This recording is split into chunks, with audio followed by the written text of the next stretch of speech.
Bonjour à tous. Je veux vous dire quelque chose que j'ai mis du temps à admettre. Pendant des années, j'ai été quelqu'un de serviable, quelqu'un d'accommodant, quelqu'un qui ne voulait pas faire de vagues. Et j'appelais ça de la maturité. Ce n'est pas de la maturité, c'est de la peur déguisée en vertu.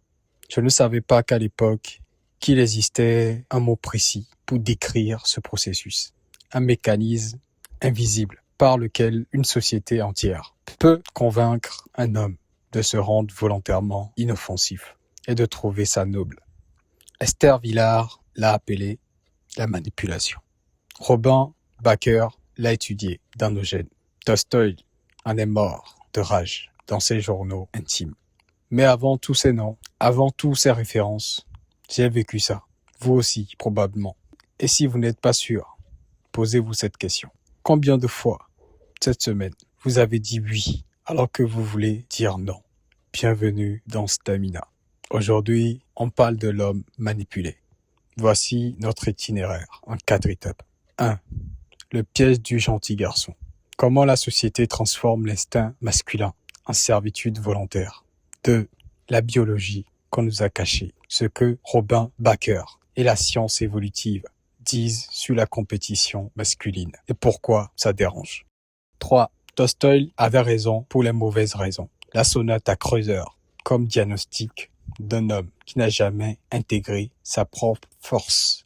4. Le protocole de reconquête. 3 pratiques concrètes pour cesser d'être une ressource pour les projets des autres. Ce qui suit n'est pas une attaque contre quiconque. C'est un diagnostic. C'est un diagnostic honnête et le seul point de départ valable. Étape 1. Le piège du gentil garçon. J'ai grandi dans un environnement où on valorisait la discrétion. Ne pas trop prendre de la place. Ne pas trop demander. Ne pas trop vouloir. Et j'ai mis des années à comprendre que cette discrétion n'est pas une valeur en soi. C'était une programmation, une façon de produire des âmes dociles qui ne remettent pas en question la structure. Esther Villard l'a écrit avec une froideur chirurgicale dans l'homme manipulé. L'homme occidental a été conditionné à définir sa valeur par sa capacité à produire pour les autres. Il travaille, il prouve, il compense et il appelle ça du courage. Ce n'est pas du courage, c'est de la servitude avec une bonne image de marque.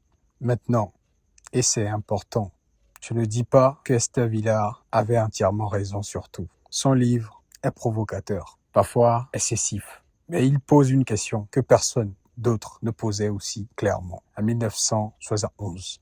Qui bénéficie de l'effacement de l'homme? La réponse n'est pas simple, mais la question, elle est fondamentale. Robert Glover, dans No More, Mr. Nice Guy, un livre que je vous recommande, décrit ce qu'il appelle le Nice Guy Syndrome. Le gentil garçon croit qu'en étant parfait, discret et serviable, il obtiendra l'amour, le respect et une vie épanouie. Il n'obtient ni l'un ni l'autre, parce que les gens ne respectent pas ceux qui ne respectent pas lui-même. Ce n'est pas de la cruauté, c'est de la psychologie comportementale basique. On respecte ce qui a de la résistance. On respecte ce qui a des bords. Un homme sans limite n'est pas généreux, il est invisible. Tu es invisible parce que tu t'effaces et tu laisses la place aux autres. Tu penses que la gentillesse fera tout à ta place. La gentillesse, elle est noble, mais il faut être capable de poser des limites. Étape 2. La biologie. Étape 2. La biologie qu'on vous cache. Robin Bakker est biologiste. Il a écrit Sperm Worlds en 1976, un livre que ses collègues académiques n'ont pas beaucoup apprécié, précisément parce qu'il disait des vérités inconfortables. Sa thèse centrale était la compétition masculine n'a pas disparu avec la civilisation. Elle s'est déplacée.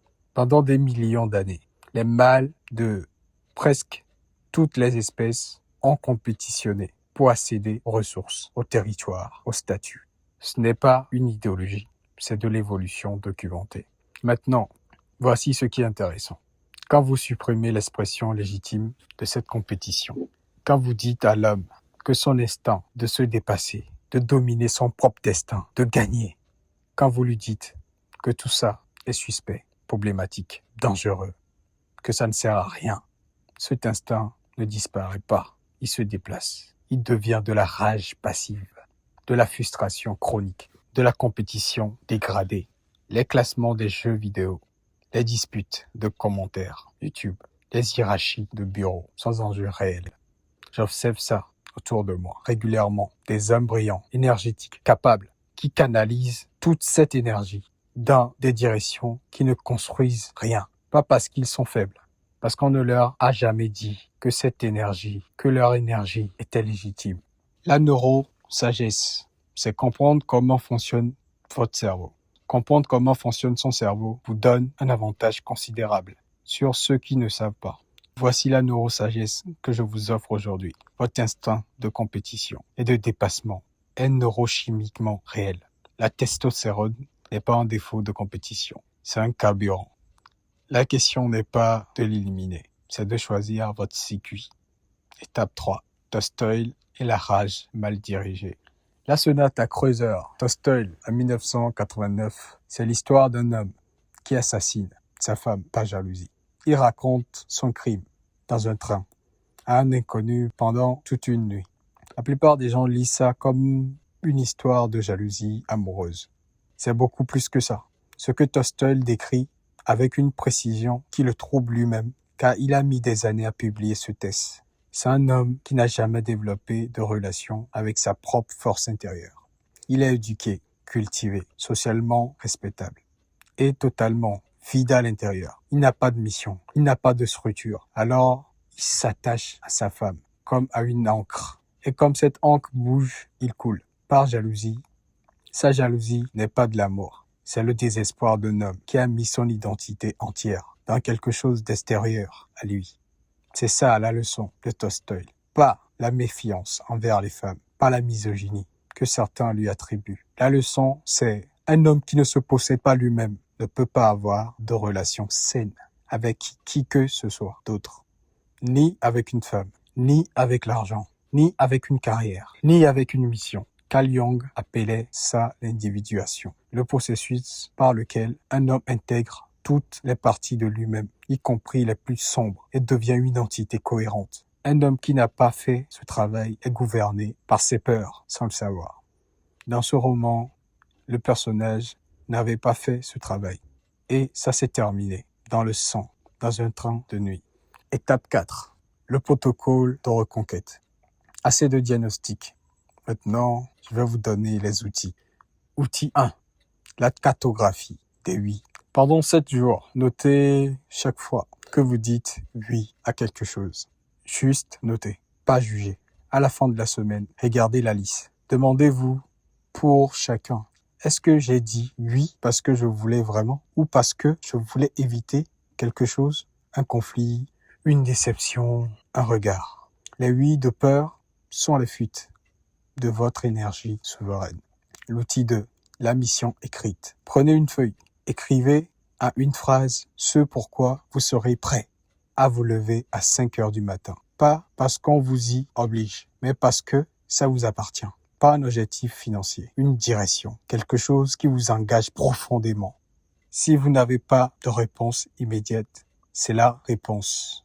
Le travail commence là. L'outil 3, la limite testée. Cette semaine, dites non à une chose que vous aurez normalement acceptée par habitude ou par confort social. Une chose, une seule. Observez ce qui se passe en vous et autour de vous. Vous allez découvrir que le monde ne s'effondre pas et que vous respirez un peu mieux. Tolstoï a écrit dans ses journaux intimes quelques années avant sa mort. Je voulais être un homme bon, mais quelque chose me retient. Et ce quelque chose, c'est moi. C'est l'honnêteté la plus courageuse qu'un homme puisse avoir. Pas accuser le système, pas accuser les autres. Regarder dans le miroir et se dire, le premier obstacle à ma souveraineté, c'est l'image que j'ai acceptée de moi-même. Vous n'êtes pas obligé de rester cette image. Le prochain épisode, on parle d'argent. Vraiment. Pas de motivation, pas de mindset. Les mécanismes concrets par lesquels la dette et la consommation sont conçus pour maintenir les hommes dans la dépendance. David Graeber, les 5000 ans de dette et ce que ça veut dire pour votre compte en banque aujourd'hui. Si cet épisode a planté quelque chose, partagez-le à un homme qui en a besoin. Éduquez-vous, soyez solide, restez souverain. À très bientôt.